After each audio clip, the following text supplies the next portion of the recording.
Біз әлі мін өте сложный екен, мозгысы кетіп қалған. Машинаның мозгысы кетіп қалған. Қазір мін жөндеп жатыр, полный құда қаласа.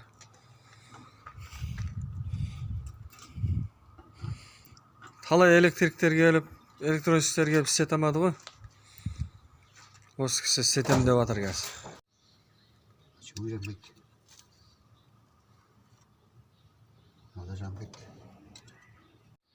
Так, ағайындар, мынау аппарат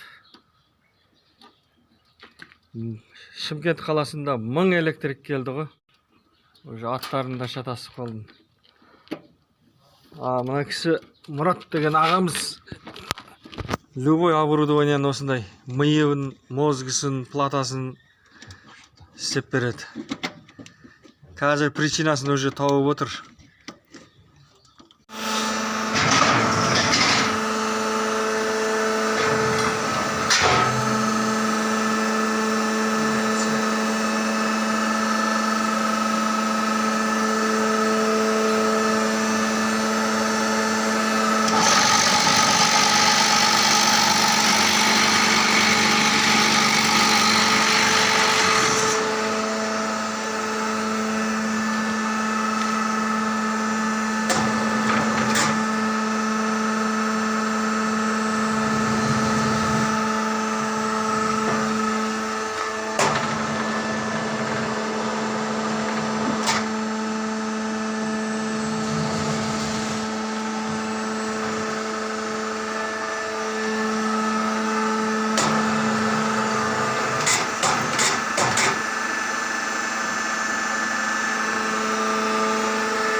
Машина на старте.